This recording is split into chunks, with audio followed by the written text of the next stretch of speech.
Now with the new ATV Trail Locator, there are about 10 new features, one of which I recently removed, so I brought it down to 9.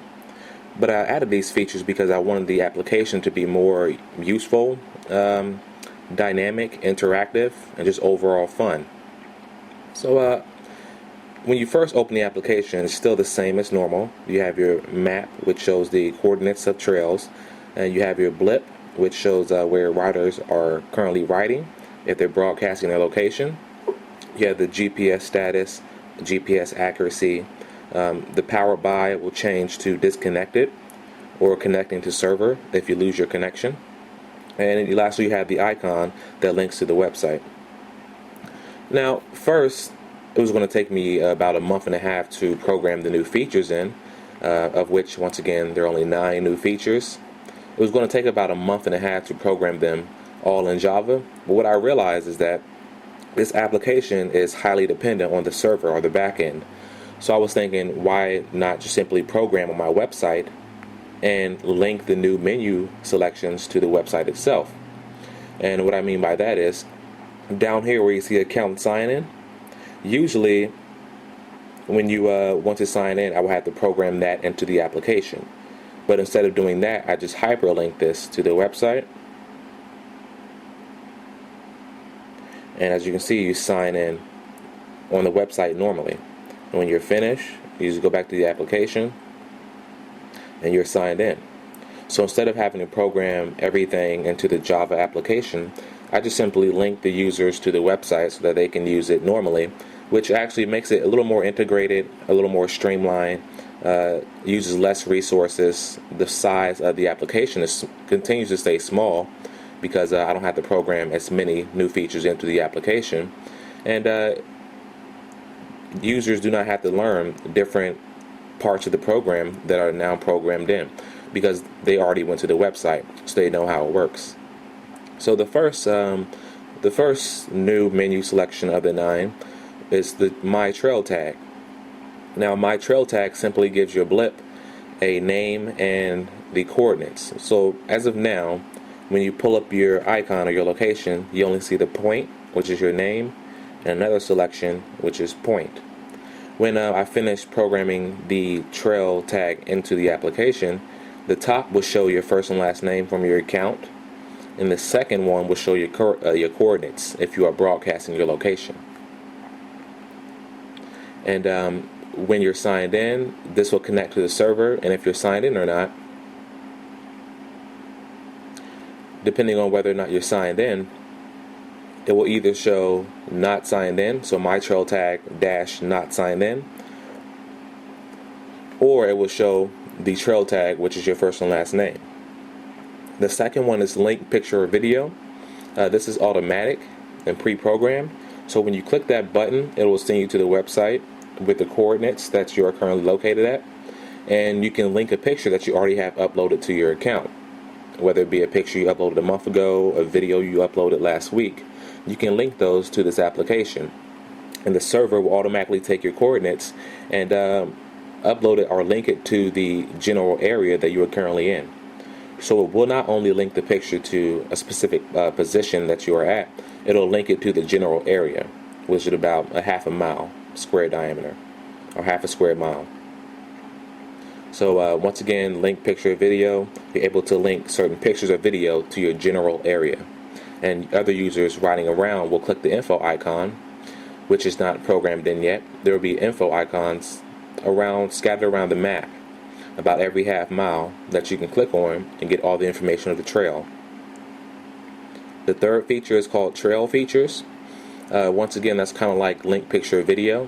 When you tap Trail Features, we'll be able to enter information about the trail, such as excess water, high inclines, wild animals, maybe wild dogs or foxes every once in a while, whether or not the trail is closed, whether or not it's being watched, or things like that, to help other riders get informed of what they should expect when riding that trail, whether they should carry protective gear in case there are wild animals, or just be cautious of who normally rides on that trail. Second or fourth is best ride time. That's pretty much self-explanatory. That just allows you to enter times where you normally see people riding on the trail, whether it be 7 o'clock in the morning, 1300, or 1 o'clock p.m., or even 8 o'clock at night, if it's still daytime during the summer. And whenever you enter features or times, they're listed. When you go to the server or link to the website, it brings up a list of the times and features users have entered into that trail, and it lists them in the order in which they were put into the server. So if a person enters the fact that the trail has excess water at 1 p.m., a second person comes in and lists the fact that the trail has wild animals at 4 o'clock p.m., the latest one, 4 o'clock p.m., will be listed last. And you'll be able to scroll up and down and see them in incremented order based on time.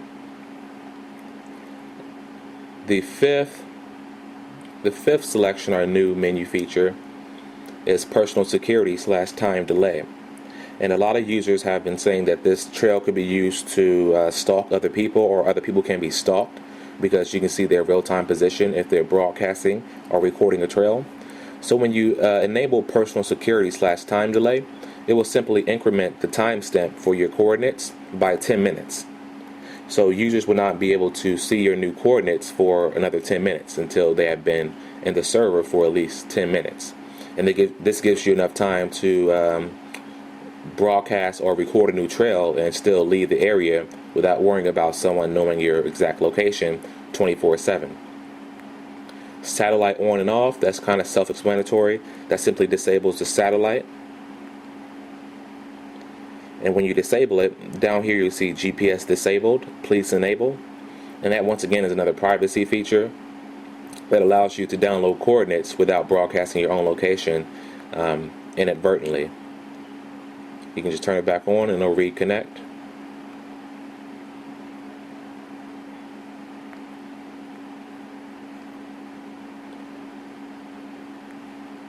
The sixth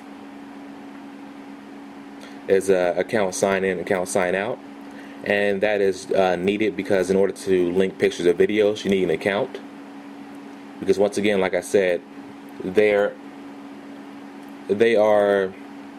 the pictures are already uploaded to your account, so they have to be in your account in order to be linked, and that's why you need to sign in and out.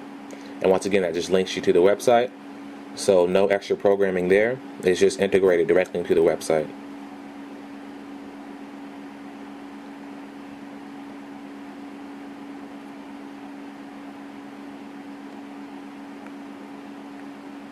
The seventh feature is a request no ride zone or personal spot. Some people in Australia do not like to broadcast the location of their personal spots. So when you tap that, it'll take you to the website, once again integrated into what's already there. You can put in a request to have your location placed in as maybe like a no ride zone, kind of like a no fly zone, and that place is voided of all coordinates. And when it comes to hiding your location, I'm not going to simply hide an exact location, because nothing points out the location of your trail more than an empty circle or bubble in the map. I mean, that pretty much, it tells you exactly where the trail is. So when you request a no ride zone, I will actually increase it by a few nautical miles. So it'll be increased by 2 miles in either direction or every direction.